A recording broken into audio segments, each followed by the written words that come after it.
안녕하세요, 여러분. 굿모닝 정학 진행하는 여러분의 영디 최영희입니다. 자, 4주차 시작이 되었습니다. 4주차 1일, 벌써 22일 차죠. 사장의 챕터 3, 인적 자원의 관리 내용으로 좀 들어가 볼게요. 임용부터요, 아시겠지만 징계, 그리고 교육훈련까지 설명하고 있는 파트입니다. 우리 지난번에 했었던 내용에 비해서는 약간 양이 좀 짧고요. 계속 법령 있는 것보다는 훨씬 가벼워서 좀 여러분들이 쉽게 좀 정리할 수 있지 않을까라는 생각이 듭니다. 물론 외울 것 많으니까 잘 외워주셔야 해요. 자, 임용은 정부 조직에서 사람을 선발해서 움직여 쓰는 활동을 이야기하죠. 그래서 내부 임용도 있고요. 외부 임용도 있다는 것 알고 계실 거고요. 시험의 기준 타당성은 시험 성적이 다른 실적 기준과 얼마나 부합하느냐 하는 경험적 차원에서 판단되는 타당성으로 채용 시험 성적, 그리고 일정 기간 이후에 발생하는 근무 성적을 비교하죠. 이게 가장 시험에서의 메인 타당도라고 했습니다. 시험의 타당도는 기준 타당도, 내용 타당도, 구성 타당도 세 가지가 있는데 그중에서 얘가 제일 중요하다는 거 알고 계실 거고요. 자, 직책의 변경 없이 내부 임용에 대한 얘기 좀 할게요. 직책의 변경 없이 같은 계급이나 등급 내에 연봉 상정을 위해서 호봉이 높아지는 건 그냥 승급입니다. 승급과 승진을 구분하셔야 되고요. 직위 해제 기억하시죠? 직위 해제는 직위만 해제가 됩니다. 공무원의 신분은 유지가 되지만 담당하는 직위가 해제가 됩니다. 징계보다는 징계가 아니기 때문에 절차가 간편해서 징계 대신하는 수단으로 사용될 수 있죠. 직위 해제나 직권 면직이 그런 식으로 좀 잘못된 방법으로 오용될 수 있다는 언급들을 항상 하고 있죠. 자, 그 다음 5번 강제퇴직의 종류예요. 징계에 의한 퇴직이 있고요. 당연퇴직입니다. 임용의 결격 사유가 생겼다.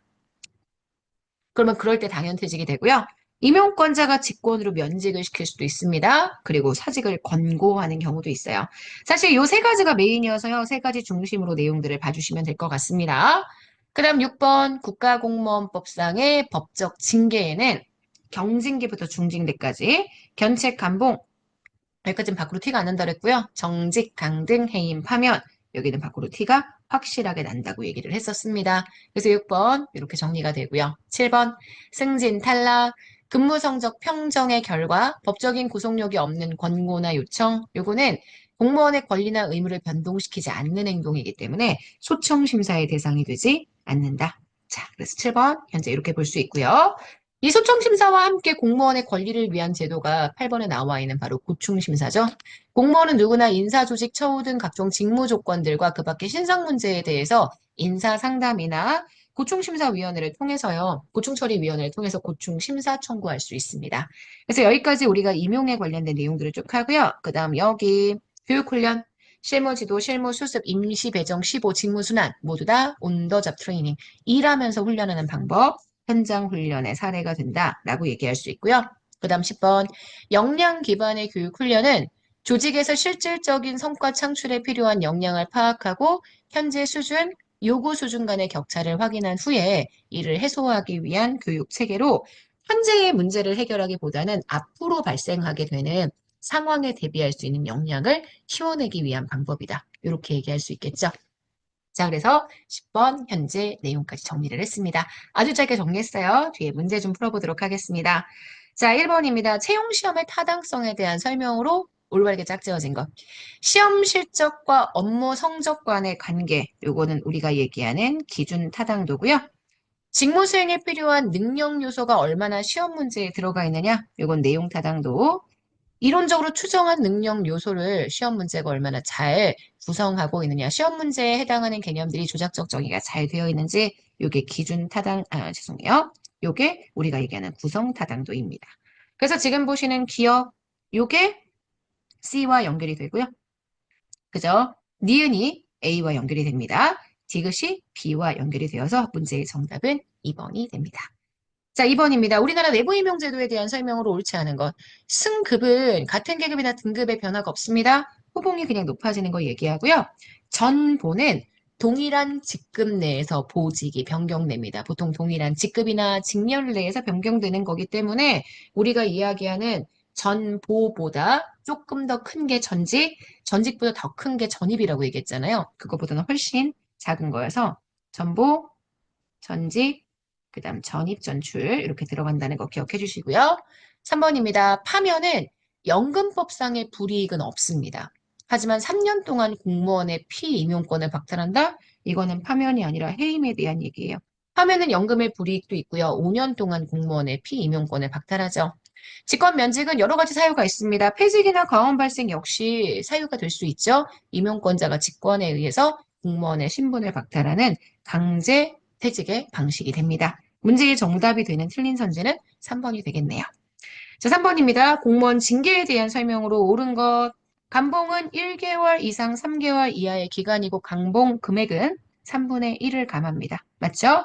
정직은 1개월 이상 3개월 이하의 기간이고요. 정직 처분을 받은 자는 그 기간 중에 공무원의 신분은 보유하지만 직무에 종사하지 못하고 제가 직무에 종사하지 못하면 무조건 월급은 전액삭감이라고 얘기했습니다. 강임은 1계급 아래로 직급을 내리고 공무원의 신분은 보유하지만 3개월간 직무에 종사하지 못해 보수의 전액을 감한다라고 얘기했어요. 이건 강임이 아니라 강등에 대한 설명입니다. 강임은 아시겠지만 직급이 내려가기는 하는데 이게 징계가 아니라는 점 기억하시죠? 자리에 징계로 해임 처분을 받았습니다. 공무원 임용권은 피임용권은 3년간 박탈입니다. 맞습니다. 그래서 문제의 정답이 되는 옳은 선지는 기억, 리을 2번입니다. 자, 4번입니다. 교육 훈련 방식, 액션 러닝 너무 중요하다고 했죠. 교육 참가자들이 팀을 구성해서 실제 현안 문제를 해결하면서 동시에 문제 해결 과정에 대한 성찰, 이걸 학습하도록 지원하는 행동학습, 바로 러닝 바이 두잉이라고 얘기를 했고요. 액션 러닝은 현재 우리나라 고위공무원단 후보자 교육 과정에 들어가는 그러한 내용인 거 알고 계시죠? 맞습니다. 감수성 훈련은 아시겠지만 근무하면서 실시하지 않습니다. 외부에 나가서 비밀스러운 남들이 잘 못 보는 장소, 수련원 같은 데 들어가서 하는 거기 때문에 직장 내의 교육 훈련 방법 중에 온더잡 트레이닝에 해당하지 않습니다. T집단 훈련이라고 불리기도 하죠. 그래서 T집단 훈련은 감수성 훈련에 대한 표현입니다. 모의 연습은 이미 한번 해보는 거죠. 이전에 그러니까 새로운 뭔가를 할 때 이걸 한번 연습해보는 걸 모의 연습이라고 하고요. 주어진 사례나 문제에서 어떤 역할을 연기해서 당면한 문제를 체험해보는 방법은 역할 연기의 방식입니다. 3번은 그래서 X. 서로 모르는 사람 10명 내외로 소집단을 만들어서 자기의 느낌을 말하고 다른 사람이 자신을 어떻게 생각하는지 귀담아 듣는 방법. 이게 사실 감수성 훈련에 대한 내용이어서 줄을 한번 거볼까요? 이렇게 거볼게요. 이게 감수성 훈련에 대한 내용입니다. 이렇게 들어가죠. 그래서 문제의 정답이 되는 건 액션 러닝 1번입니다. 자, 여기까지 보시게 되면 우리 오늘 챕터 4의 아니죠. 4장의 챕터 3까지 정리를 했습니다. 챕터 4, 5, 6 계속 연결해서 진행할 거니까 이번 주도 진짜 굿모닝 행정학 잘 들어주셔야 합니다. 자, 여러분 오늘 하루 정말 여러분 거고요. 내일 아침에 만나도록 하겠습니다. 여러분 안녕.